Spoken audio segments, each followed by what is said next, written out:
지구상에서 가장 신비롭고 개척되지 않은 곳에 오신 것을 환영합니다. 뭐가 그렇게 특별하다는 거죠?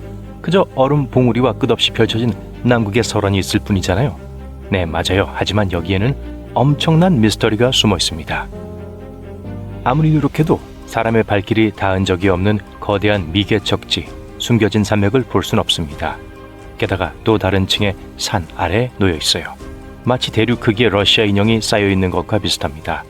이 산들은 남극의 비밀을 숨기고 있으며 이 비밀은 지구의 고대 역사에 대한 놀라운 사실을 알려줄 수 있습니다. 남극의 이 거대한 미개척지는 감부르체프 빙하 산맥이라고 불립니다. 위의 얼음층은 이곳을 자연과 사람의 손길이 닿지 않도록 유지합니다. 마치 땅속의 또 다른 땅과도 같은 곳이죠. 그리고 산만 숨기고 있는 게 아니에요. 계곡과 언덕, 평원이 있어요. 전체 지역이 유럽의 알프스와 비슷하지만 안타깝게도 경치를 즐길 수는 없습니다. 이 산들은 1958년 지진학 장비를 사용하여 처음 발견되었습니다. 그 이후로 반세기가 넘게 지났지만 이곳은 여전히 지구상에서 가장 연구되지 않은 지각 물체 중 하나로 남아 있습니다. 왜 그럴까요? 얼음 때문이죠. 너무나 많은 얼음이요. 그곳에 알려지지 않은 고대 유물이 숨겨져 있을지도 모릅니다. 비밀 도시나 우주선이 숨겨져 있다면요? 물론 그럴 가능성은 낮지만 그곳을 찾아보는 것은 여전히 흥미로울 것입니다. 수백, 수천 킬로미터의 땅이 수억 년 동안 변하지 않은 채로 남아있다고 생각해 보세요. 새로운 종의 동물이나 고대 문명의 유적이 발견되지 않더라도 이곳에는 여전히 역사가 있습니다. 지구상의 대륙이 형성된 역사죠. 그리고 과학자들은 이미 이 이야기의 일부를 알아냈습니다. 남극에 묻힌 산들은 원래 평범한 산과 같았지만 엄청난 규모의 사건으로 인해 잠깐만요. 산맥이 어떻게 형성되는지 궁금한 적이 있나요? 우리는 실생활, 영화, 인터넷 사진에서 산을 보고 등반하지만 산은 어떻게 나타났을까요? 산이 항상 이런 형태로 지구상에 존재했던 것은 아닙니다. 산은 지각판의 대규모 충돌의 결과로 나타난 것입니다.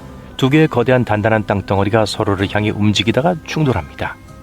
수십억 톤의 지각이 서로 쌓이고 섞이면서 산등성이와 협곡을 형성하죠.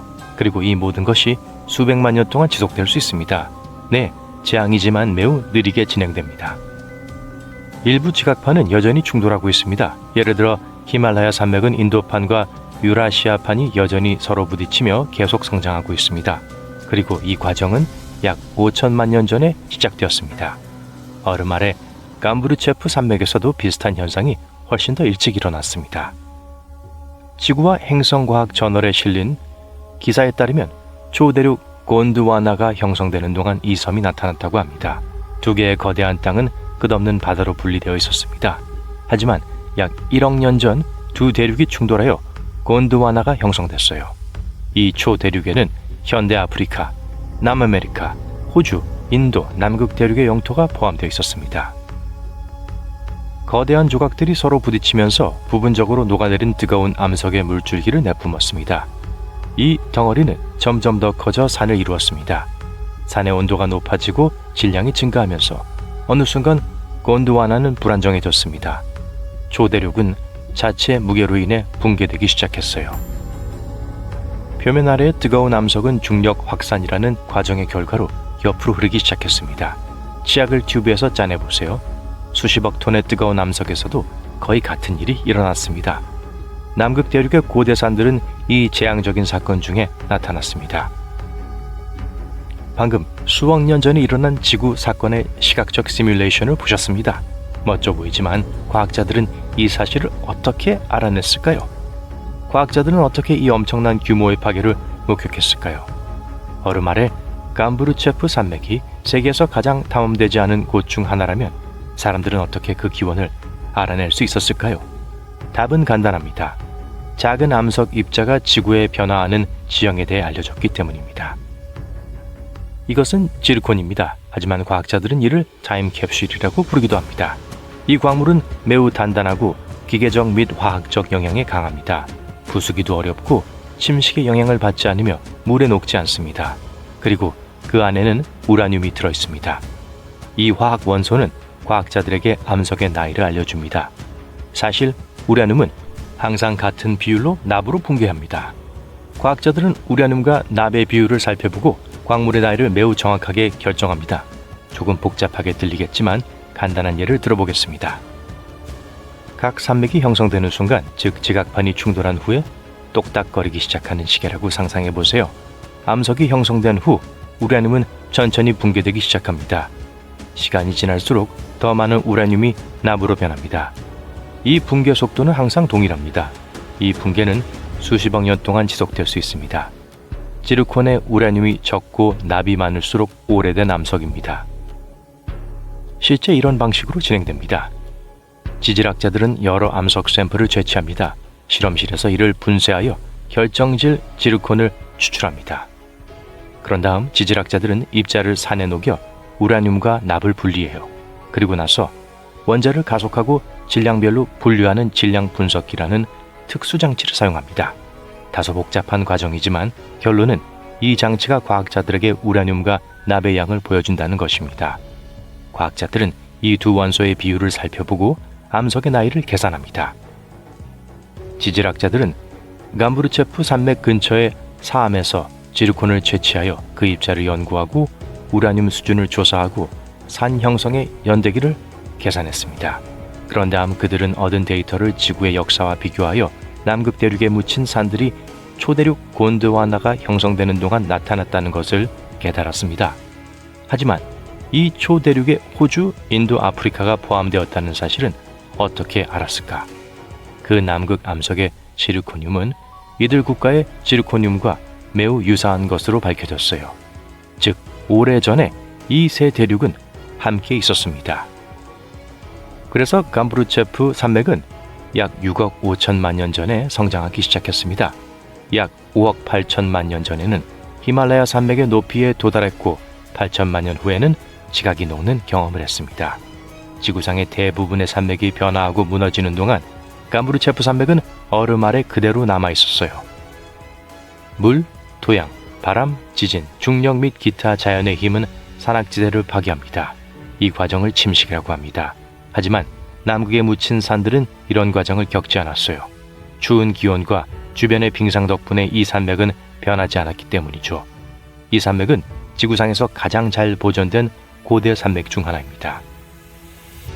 좋아요. 그런데 왜 이 산들을 탐험해야 하나요? 과거의 초대륙 곤드와나가 무너졌다는 것이 무슨 의미가 있을까요? 식물, 얼어붙은 곤충 사체, 고대 박테리아가 두꺼운 얼음층 아래 보존되어 있을 가능성이 있습니다. 고대 동물은 어땠을까요? 곤드와나에는 많은 종들이 살았을 수 있습니다. 남극의 고대 산을 연구하면 약 5억 년 전 지구가 어떤 모습이었을지 알 수 있습니다. 남극 대륙이 녹색 대륙이었을 때 남극에는 무엇이 살았을까? 그 생명체들은 어떻게 되었을까? 오랜 세월이 지난 후 고대 생물을 되살릴 수 있을까요? 과학자들이 작은 입자를 사용하여 초대륙의 출현 날짜를 계산할 수 있다면 이 숨겨진 산맥을 조사한 후 무엇을 발견할 수 있을지 상상해 보세요. 모두 매우 흥미롭게 들리지만 한 가지 문제가 있습니다. 이 미지의 세계를 조금이라도 탐사하려면 수많은 얼음을 뚫고 들어가야 합니다. 세계에서 가장 접근하기 어려운 대륙에 중장비를 운반하고 기지를 건설하고 에너지원을 확보하고 대규모 연구를 수행해야 할 것입니다. 엄청난 비용이 들 것 같으니 이 숨겨진 땅은 오랫동안 미지의 영역으로 남아있을 것 같네요. 어떤 억만장자가 남극 대륙의 비밀을 알아내길 원해서 대규모 탐험을 준비하기를 바랄 뿐입니다. 이 돌덩어리를 보세요. 언뜻 보기에는 해변을 걷다 보면 흔히 볼 수 있는 평범하고 지루한 돌처럼 보여요. 색깔도 눈에 띄지 않고 무게도 2kg 정도로 꽤 평범하고요. 하지만 이 바위가 화성에서 태어나 지구까지 이동한 후 남극 대륙에 도착했다는 사실을 알게 되면 모든 것이 달라집니다. 아, 이제 이야기가 훨씬 더 흥미롭게 들리죠? 자세한 내용을 알아볼게요.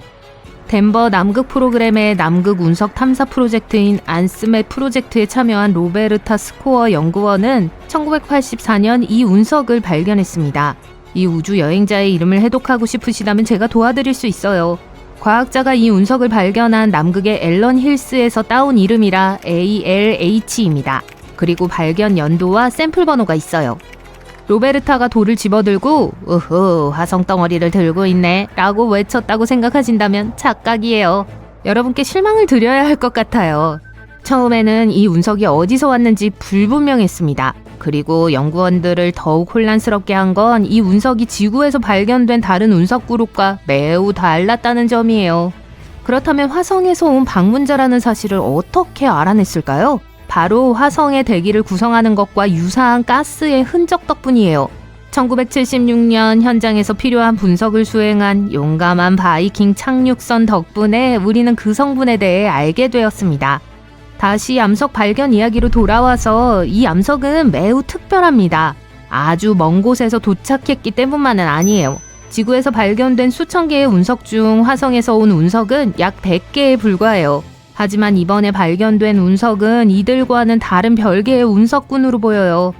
그럼 이제 과거로 돌아가 이 우주 여행자의 인생 이야기를 따라가 봅시다. 이 암석은 약 40억 년 전에 고향인 붉은 행성에서 형성되었을 가능성이 높아요. 다른 날들과 크게 다르지 않았던 어느 날은 이 평화로운 바위의 삶을 바꾸는 계기가 되었습니다.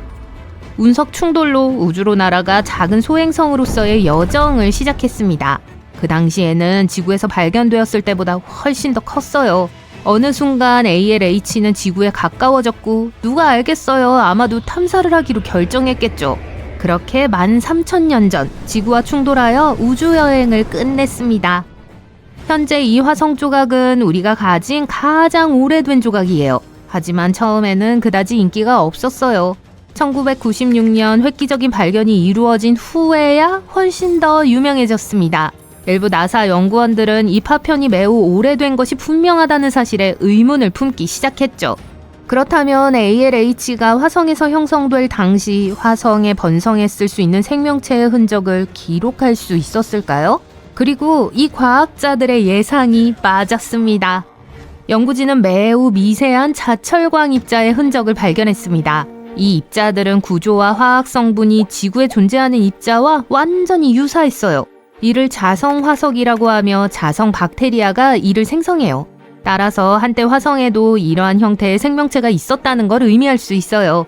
2020년 4월 일본 우주항공연구개발기구의 과학자들은 운석에서 화성기원의 유기물질이 포함된 질소를 검출하는 또 다른 발견을 해냈습니다. 운석을 더 조사하면 어떤 놀라운 비밀이 새롭게 밝혀질지 누가 알겠어요. 하지만 현재로서는 남극으로 가서 더 많은 운석을 찾아보는 것밖에 할 수 있는 일이 없습니다. 남극은 운석 사냥을 하기에 정말 좋은 곳이에요. 놀랍게도 남극 대륙에서는 약 5만 개의 운석이 발견되었으며 수십만 개의 운석이 여전히 발견되기를 기다리고 있습니다. 이러한 우주 암석은 각각 태양계의 진화에 대한 이야기를 들려줄 수 있어요. 예를 들어 얼음으로 덮인 황량한 대륙에서 발견된 최초의 달 암석은 소행성보다 큰 우주 물체 덩어리도 지구에 떨어질 수 있다는 걸 증명했습니다. 영감을 받아 남극까지 운석 사냥을 하러 가기로 결심했다고 가정해볼게요. 그렇다면 심각한 도전에 대비하셔야 해요. 우주 운석은 잠재적인 풍부함에도 불구하고 생각만큼 찾기가 쉽지 않습니다. 외딴 지역을 방문해야 하고 운석을 발견할 수 있다는 보장도 아직 없어요. 운석이 시야에서 사라지고 있다는 사실도 큰 문제입니다. 현재 과학자들은 매년 남극에서 약 1,000개의 운석을 발견합니다. 하지만 새로운 연구에 따르면 매년 약 5,000개 이상의 운석이 보이지 않는 곳에 숨는다고 하는데요. 그 원인은 온난화입니다. 걱정스러운 과학자들은 운석이 어디에 떨어질지 파악하는 데 도움이 될 수 있는 모델을 만들었습니다. 이 모델은 적설량, 지표면 온도, 얼음이 흐르는 속도, 지형의 경사도까지 고려한 상당히 복잡한 모델이었어요. 그 후 연구진은 다양한 온난화 시나리오에서 시뮬레이션을 실행했습니다. 그 결과 기온이 상승함에 따라 운석이 실제로 보이지 않게 가라앉는다는 사실이 밝혀졌습니다. 연구원들이 화가 났다고 말하는 건 당연한 일이에요. 기후변화가 그들의 연구에 그렇게 큰 영향을 미칠 것이라고는 예상하지 못했기 때문이죠. 그 지역이 영하권에 머물러 있음에도 불구하고 사람들은 여전히 태양계의 중요한 아카이브를 망가뜨릴 수 있습니다. 다시 운석 사냥으로 돌아가 볼게요.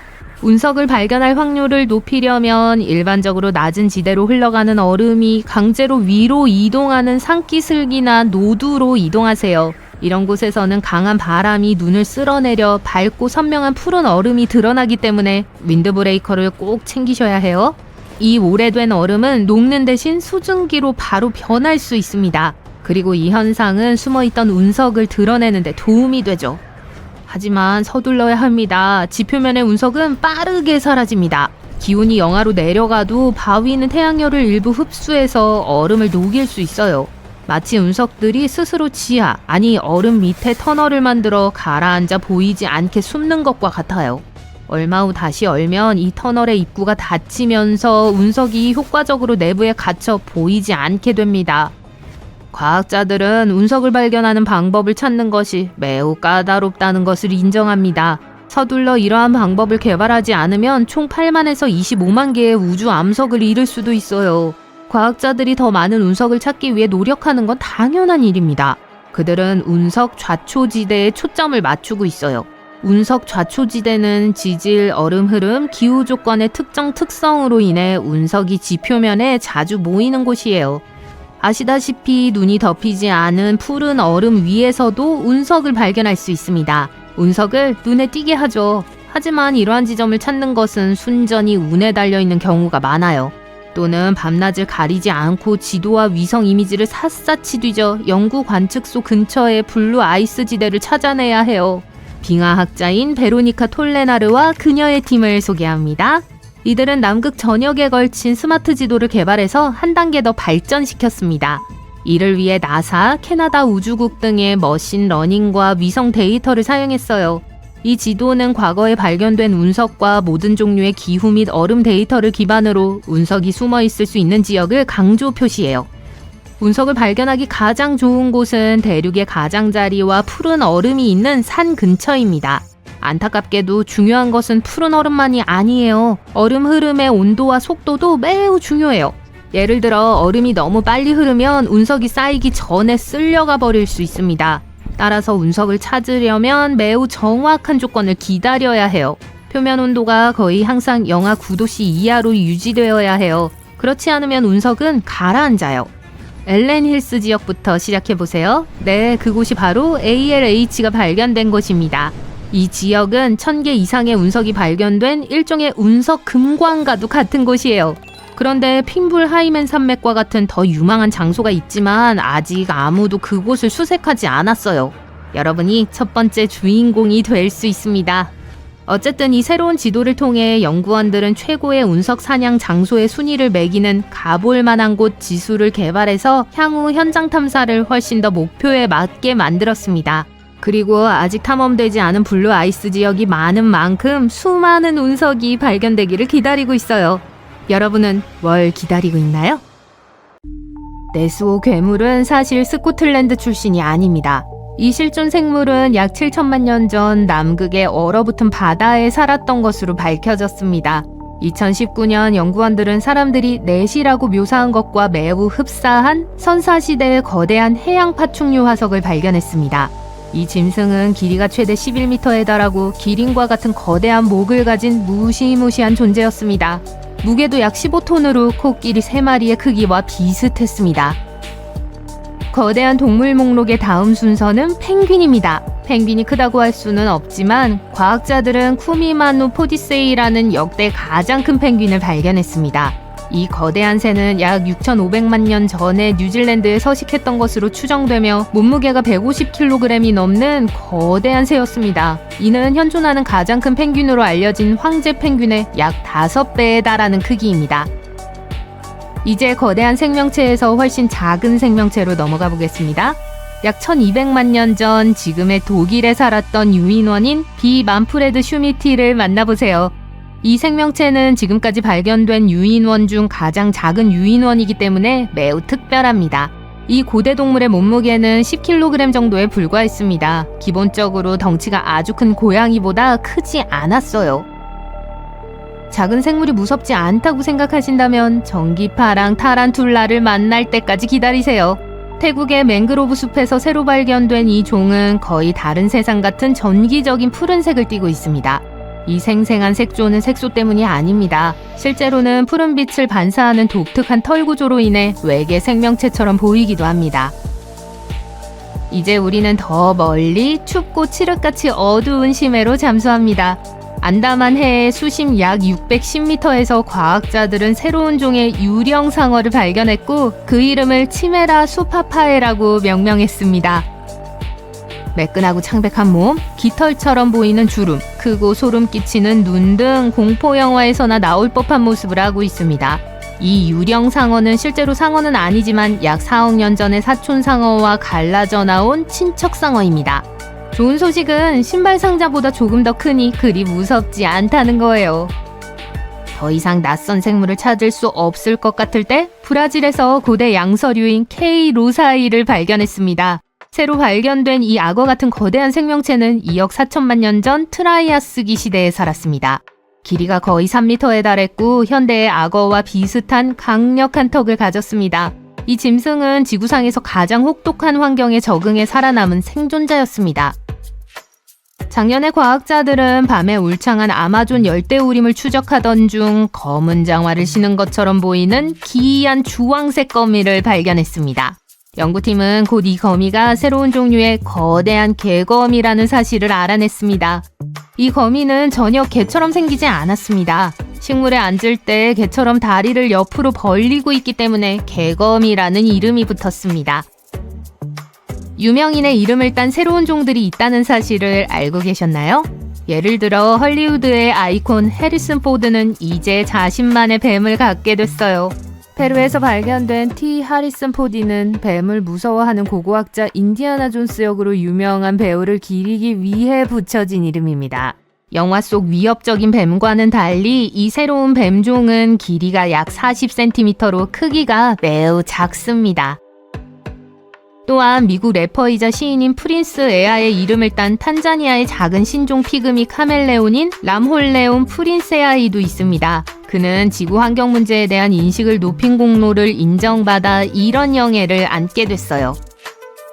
파나마 숲의 관목에 서식하는 디카프리오의 달팽이 먹는 뱀은 또 다른 유명인의 이름을 딴 뱀이에요. 에르멜린 디카프리오에는 몸 길이 38cm 정도이며 야자수입 위에서 달팽이와 민달팽이를 찾아 밤을 보냅니다. 동그란 눈은 빛나는 석탄처럼 보여 다소 무서울 수 있지만 전반적으로 매우 차가운 동물이에요. 위협을 느끼더라도 물지 않고 머리 주위를 감싸며 악취를 풍길 뿐입니다. 이제 좀 더 사악한 이름인 베노미우스 톰 하디아이를 소개합니다. 이 이름 들어보신 적이 있나요? 바로 그거예요. 이 새로운 거미종은 톰 하디가 악명 높은 마블 캐릭터 베놈을 연기한 데서 이름을 따왔습니다. 거미의 복부에 있는 검은 반점이 연구원들에게 유명한 안티히어로를 떠올리게 했기 때문인데요. 이 종의 거미는 대부분 밤에 호주에서 발견되며 해안 근처의 숲이 우거진 지역에서 정교한 거미줄을 치고 앉아 있습니다. 이 소름 끼치는 거미는 방해받으면 나뭇가지의 비단처럼 늘어선 구멍에 숨는 경우가 많습니다. 반지의 제왕 팬들을 위한 소식도 준비했습니다.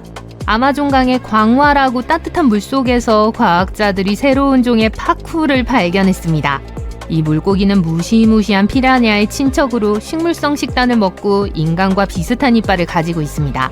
연구원들은 이 물고기의 옆구리에 세로의 굵은 검은색 표시가 톨킨의 서사시에 나오는 악당 사우론의 불타는 눈 모양을 연상시킨다고 해서 밀로플러스 사우론이라는 이름을 붙였습니다.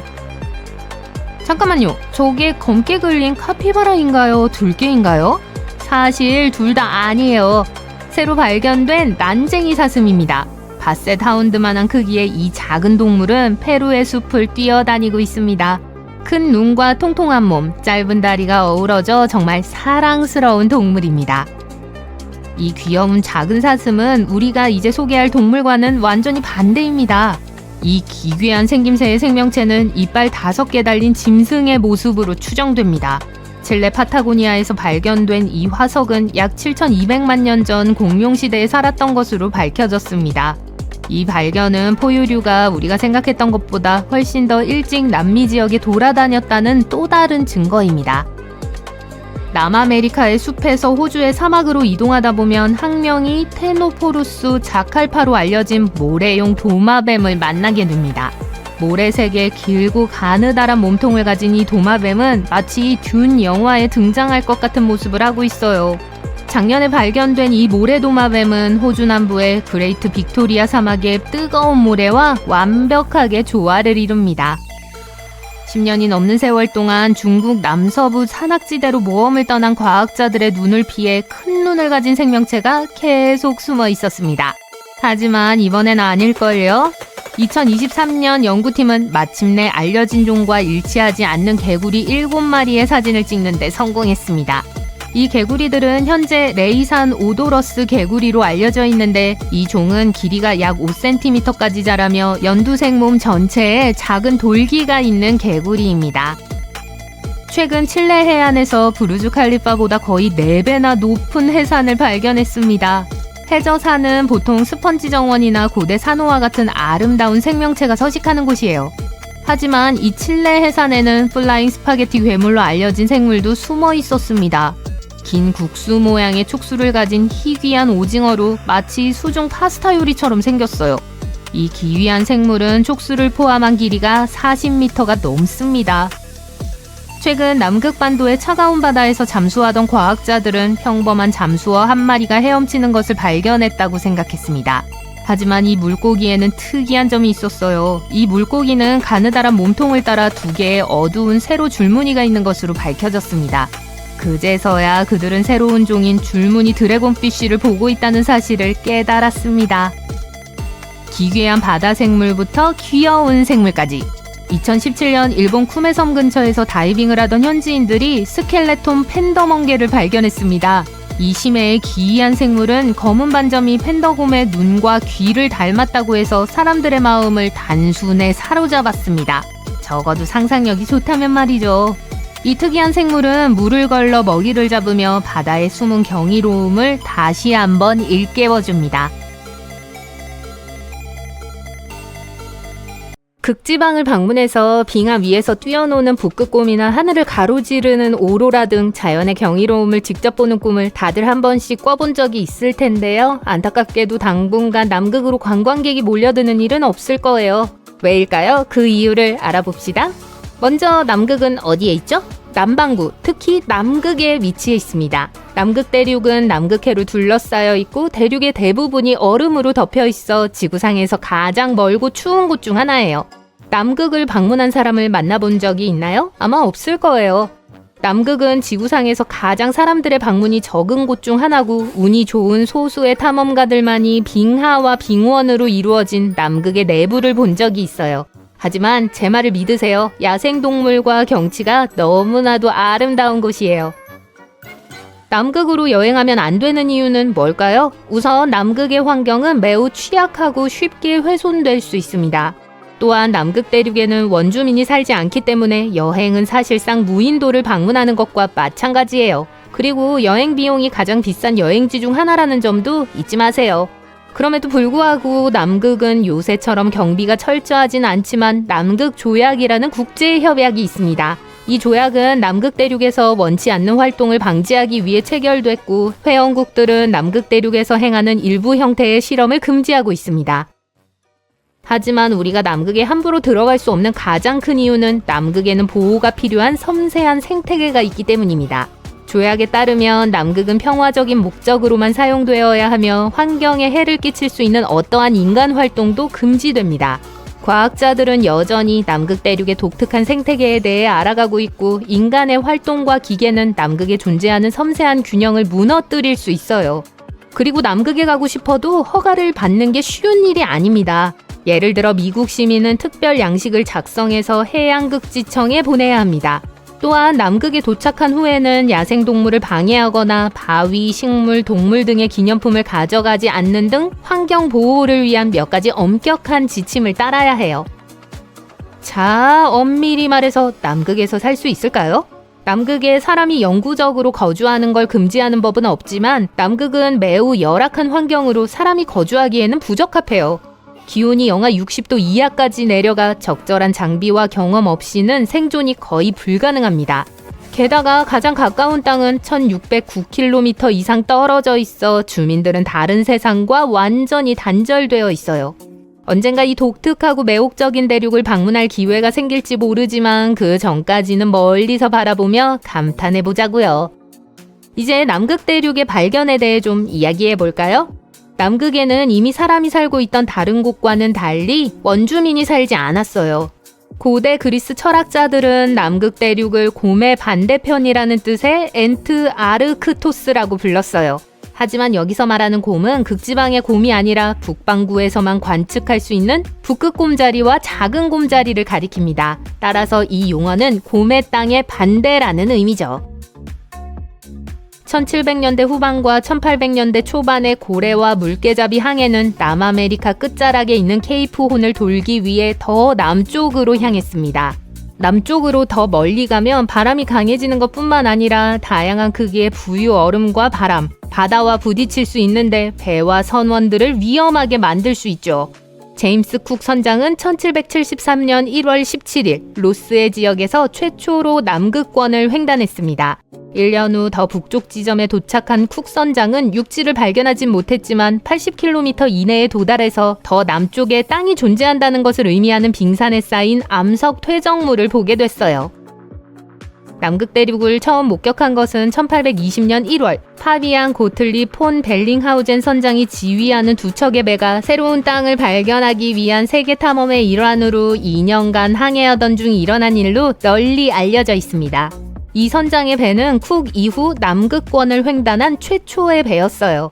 남극에 최초로 상륙한 것은 훨씬 후인 1895년 1월 24일 헨릭 불이 이끄는 고래잡이선 남극호의 항해 중 아더곳에 도착했을 때였습니다. 6명 또는 7명이 탄 작은 보트가 잔잔한 날씨에 노를 저어 해안으로 상륙했어요. 믿지 않으실지 모르겠지만 남극은 사실 사막이에요. 얼음이 많아서 하루 종일 눈싸움을 하고 따뜻한 코코아를 마시는 겨울 원더랜드 같을 거라고 생각하실 거예요. 사막이라고 하면 낙타와 선인장, 물을 찾기 위해 고군분투하는 사람들의 모습이 떠오르고요. 하지만 남극에서는 전혀 다른 이야기예요. 남극에서는 물을 찾는 것이 아니라 얼음으로 덮여 있지 않은 모든 것을 찾아야 합니다. 그리고 지난 30년 동안 평균 강수량이 10mm가 조금 넘었어요. 우리에게 익숙한 것으로 비교하자면 비 몇 방울 정도죠. 엄밀히 말하면 사막을 사막으로 만드는 건 모래 언덕이나 뜨거운 열기가 아니에요. 강수량이 부족하기 때문이에요. 하지만 걱정하지 마세요. 남극에서 길을 잃더라도 목이 마를 걱정은 하지 않으셔도 돼요. 남극은 아이스 캔디가 될 정도로 추우니까 자켓과 장갑을 꼭 챙기세요. 남극은 지구상에서 가장 건조한 곳일 뿐만 아니라 가장 춥고 가장 바람이 많이 불고 가장 높은 곳이기도 합니다. 남극의 펭귄과 과학자들은 때때로 시간 때문에 곤란한 상황에 처하기도 해요. 이 크고 푸른 행성의 다른 곳과는 달리 남극에는 표준 시간대가 없기 때문이죠. 모든 경도선이 남극의 한 지점에서 만나기 때문에 지금이 몇 시인지 알아내기가 쉽지 않아요. 그러면 과학자들과 연구원들은 어떻게 시간을 추적할 수 있을까요? 하실 수 있을 텐데요. 좋은 질문입니다. 그들은 일반적으로 출발한 국가의 시간대를 고수해요. 하지만 남극반도에는 전 세계 각지의 관측소가 있기 때문에 상황이 조금 엉뚱해질 수 있어요. 한밤중에 실수로 이웃 국가를 깨우지 않고 무언가를 조율해야 한다고 상상해보세요. 기온이 극도로 낮고 해가 거의 보이지 않으며 바람만 불어도 공중에 떠다니는 잡초보다 더 빨리 날아갈 수 있는 곳에서 살아남을 수 있는 것은 많지 않을 거라고 생각하실 수도 있어요. 하지만 지구상의 다른 많은 곳과 마찬가지로 남극에서도 생명체는 생존 방법을 찾았습니다. 믿거나 말거나 이 얼어붙은 대륙은 활기차게 움직이고 있어요. 남극에는 수십억 마리의 크릴이 서식하고 있고 수많은 바다 표범과 펭귄도 서식하고 있어요. 하지만 귀엽고 포근한 외모에 속지 마세요. 펭귄은 올림픽 메달 수상자들이 부러워할 만한 유선형의 몸매를 가진 최고의 수영 선수예요. 번식과 휴식을 위해 육지로 올라오지만 펭귄의 진짜 재능은 서로의 자갈을 훔치고 수학적으로 정밀한 허들을 형성해서 체온을 유지하는 거예요. 남극에는 지구상에서 가장 큰 펭귄 종도 서식하고 있습니다. 황제 펭귄이라고 불리는 펭귄인데요. 물론 날지 못하는 새이지만 그렇다고 해서 점프할 수 없다는 뜻은 아니에요. 실제로 일부 펭귄은 최대 3m까지 뛰어오를 수 있어요. 그리고 털복숭이 몸과 특별한 노래를 부르는 바다 표범도 잊지 마세요. 이 해양 포유류는 남극 조약에 의해 보호받고 있으며 남극해의 시원한 바다에서도 번성하고 있어요. 하지만 쇼의 진짜 주인공은 고래입니다. 남극에서 여름이 되면 이 거대한 생명체는 풍부한 크릴을 먹기 위해 무리를 지어 나타나요. 고래들의 뷔페가 열린 것 같네요.